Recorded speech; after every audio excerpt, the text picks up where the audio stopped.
ईरानी उप विदेश मंत्री कासिम ने इस बीच धमकी दी है। ईरान किसी भी हमले का जवाब देने में सक्षम है। अब गेंद अमेरिका के पाले में है। अमेरिकी कूटनीति का रास्ता अमेरिका चुने या फिर टकराव वाला रास्ता चुने, हम दोनों रास्तों पर चलने के लिए तैयार हैं, यह कहा गया है ईरान की तरफ से।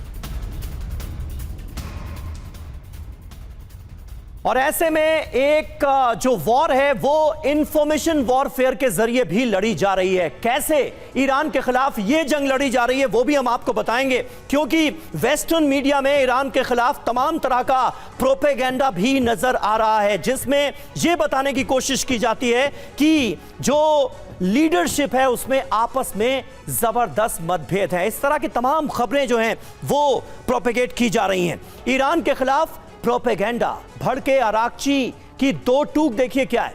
परमाणु कार्यक्रम पर बयानबाजी गैर जिम्मेदाराना है, यह कहा गया है। कुछ यूरोपीय देशों ने एक तरह की गलत धारणा बना रखी है। अमेरिका की आक्रामकता की निंदा करनी चाहिए, अंतर्राष्ट्रीय कानूनों के उल्लंघन का मुद्दा उठाना चाहिए। ईरान ने सिर्फ आक्रामकता का जवाब दिया है।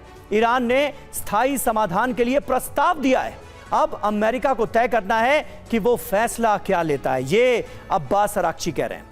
बड़ी बात यह है कि दोबारा हमले के खतरे के बीच कूटनीति तेज हो गई है। दुनिया के देशों से लगातार अब्बास अराक्ची बात कर रहे हैं और तटस्थ देशों को अपने पक्ष में करने की कोशिश की जा रही है। डीके पांडे जी, ये कोशिश क्या रंग लाएगी? क्योंकि अभी जो जंग 40 दिनों की हुई उसमें ईरान एक तरह से अपनी जीत इसे बताता हुआ नजर आया और अमेरिकी फैसले के बाद उसकी फजीयत भी पूरी दुनिया में हुई। अगर इस पॉइंट पर यह हालात बन जाते हैं कि सीज फायर कायम रहता है, आगे जंग ना हो, इसके लिए एक सहमति बन जाती है, तो क्या यह ईरान के लिए भी एक तरह की विन विन सिचुएशन नहीं होगी? देखिए, महत्वपूर्ण यह है कि इस समय सबसे ज्यादा जरूरत क्या है ईरान को? एक मरते हुए आदमी को ऑक्सीजन की आवश्यकता है और ईरान के लिए ऑक्सीजन क्या है? आर्थिक स्थिति।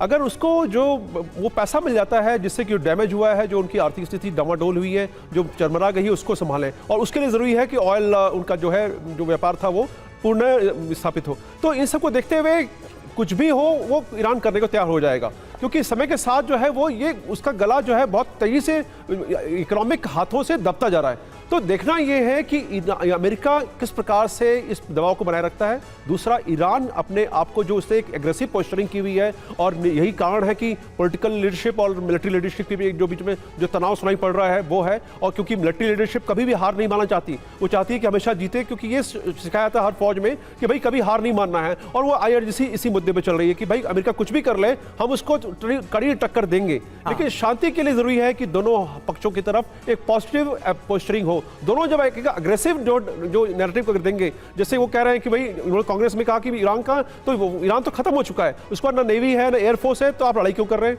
फिर आप इतने सारे सेना क्यों भेज रहे हैं? तो अमेरिका का ये एक पोस्चरिंग के साथ बात बताता है कि मनोबल किस प्रकार से ईरान का गिराया जाए। वहीं ईरान कहता है कुछ भी हो जाए हम हर चीज का जवाब देंगे, कोई भी आप तनाव ले लें, आप हम स्ट्रेट ऑफ हॉर्मुज में उनके वॉरशिप्स हैं उनको हम ध्वस्त कर देंगे, जो अमेरिकी बेसेस हैं वहां पर 16 जगह पर उनको हम टारगेट करेंगे। तो ये दोनों तरफ से जो ये एग्रेसिव जो पोस्चरिंग हो रही है, ये निश्चित रूप से एक किसी भी शांति वार्ता के लिए कुठाराघात समझी बिल्कुल जाएगी। सर, और शांति वार्ता के लिए एक दूसरे के सामने जो शर्तें रखी जा रही हैं, कोई भी साइड, कोई भी जो पक्ष है अभी फिलहाल उसमें राजी होता हुआ या फिर थोड़ा भी पीछे हटता हुआ नजर नहीं आ रहा। और यही वजह है कि जो टकराव है वो और ज्यादा ही हम देख रहे हैं।